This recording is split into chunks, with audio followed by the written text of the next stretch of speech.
Hello বন্ধুরা, আজকে আমি একটা নতুন ভিডিও নিয়ে আপনাদের সাথে চলে এসেছি। ভিডিওটি হলো, আমার থাম্বনেল বা টাইটেল থেকে নিশ্চয়ই বুঝতে পারছেন আমি কী নিয়ে ভিডিও করছি। আজকে জানুয়ারি মাসের 1 তারিখ, কিন্তু তাও দেখুন আমার গাছে কত কুড়ি, কত ফুল।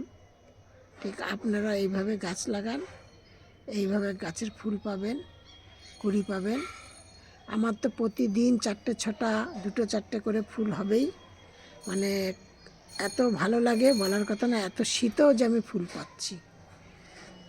দিয়ে এইভাবে আপনারা গাছ করুন। আমার এই ভিডিওটি আপনারা প্রথম থেকে শেষ পর্যন্ত দেখবেন এবং একটি কমেন্টে জানাবেন ফুল গাছগুলো কেমন লাগছে। একটা লাইক কমেন্ট শেয়ার করবেন। আমি আজকে আপনাদের সাথে পুরো একটি নতুন ভিডিও নিয়ে এসেছি। নতুন তরল সার আমি কিভাবে তৈরি করি সেটা আপনাদের সাথে বলবো। আর নতুন বন্ধুদের বলছি একটি সাবস্ক্রাইব করবেন, পাশের বেলটি বাজিয়ে দেবেন এবং অল অপশানে একটু লাইক আঙুলটা লাগিয়ে দেবেন, তাহলে যাতে আমি প্রতিদিনকার সন্ধ্যা 8টা থেকে রাত্র 8টা থেকে 8:30টার মধ্যে ভিডিও ছাড়ি, যাতে নোটিফিকেশান আপনাদের কাছে পৌঁছিয়ে যায়। এবার আমি আপনাদের সাথে ভিডিওটি করছি। কোনো রাসায়নিক সার ব্যবহার করি না আমি, একদম না। আমার কোনো রাসায়নিক সার কোনো গাছের জন্য ব্যবহার করি না। রাসায়নিক সার একদম পছন্দ করি না। আমি পুরো গাছে ব্যবহার করি ঘরোয়া পদ্ধতিতে, ঘরোয়া জিনিস। আমি যেই সব জিনিসগুলো ব্যবহার করি সেই সব জিনিসগুলো আশা করি প্রত্যেকটা লোকের বাড়িতে আছে। প্রতিটা লোক সেই সব জিনিসগুলো ব্যবহার করেন এবং প্রতিটা লোকের বাড়িতে সেইগুলি থাকে এবং খুব কম পয়সা কম খরচে সেই তরল সারটি আপনারা তৈরি করতে পারবেন। এবার আমি কি তৈরি করি, কি দিয়ে তৈরি করি? ডিম সেদ্ধ। সবাই বাড়িতে ডিম খান, 100 জনের মধ্যে মনে হয় 99 জনাই বাড়িতে ডিম খান। এবার সেই ডিম সেদ্ধ করেন। ডিম সিদ্ধ করে নিয়ে সেই ডিমের জলটা নেবেন। ডিমের জলটাকে ঠান্ডা করবেন, করে নিয়ে তার মধ্যে কলার খোসা ভিজিয়ে রেখে সেই জলটাকে দেবেন। দিয়ে 1 মুঠো সরিষার খোল আগের থেকে 3-4 দিন আগে ভিজিয়ে রাখবেন, সেইটা দেবেন। দিয়ে নিয়ে এবার তার মধ্যে কিছুটা হলুদ দেবেন।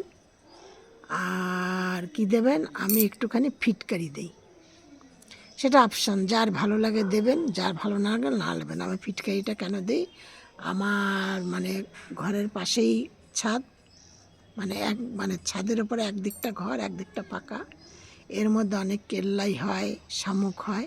ফিটকারিটা দিলে ওইগুলো হয় না। আর একটু ডেটল দেবেন, আমি ডেটলটাও দেই, এই কারণেই দেই না। শামুক হয় না, কেল্লাই হয় না, কেঁচো হয় না, এই জন্য এগুলো দিই। আপনারা যদি মনে করেন দেবেন দেবেন। এবার কি করি, আমি তার মধ্যে সামান্য একটু চুন দিয়ে দিই। এই ধরুন 1-2 চামচ চুন দিয়ে দিই।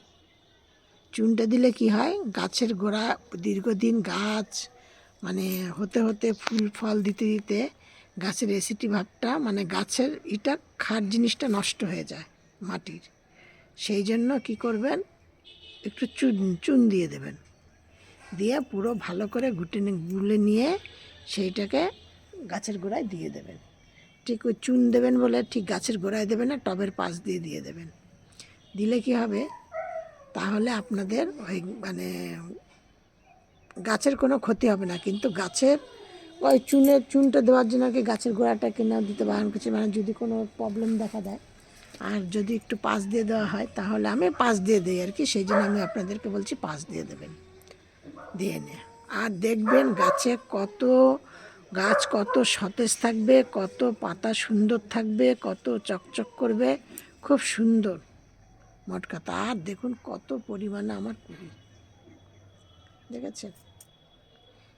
এইভাবে আপনারা যত্ন করুন, দেখবেন আপনার দেশি জবা, বিদেশি জবা, হাইব্রিড সব রকমের জবা, এত শীতেও খুব সুন্দর জবা পাবেন। মোট কথা আমি পাই বলে আমি আপনাদের সাথে শেয়ার করছি। আপনারা এইভাবে যত্ন করুন, আপনারাও পাবেন, অবশ্যই পাবেন। আমি যদি পাই আপনারা পাবেন না কেন? হ্যাঁ, যত্ন করে দেখুন, ঠিক পাবেন। এই ছিল আজকে আমার ভিডিওটি দেখবেন, লাইক করবেন, কমেন্ট করবেন, শেয়ার করবেন। সব ভিডিওর মতো আজকে আমি আপনাদেরকে বলছি, আপনারা সব ভালো থাকুন, সুস্থ থাকুন। নেক্সট ভিডিও আবার করব। ও আরেকটি কথা, আপনারা এক কাজ করবেন, নিম পাতার রস করে নিয়ে প্রত্যেকটা গাছে ভালো করে স্প্রে করে দেবেন।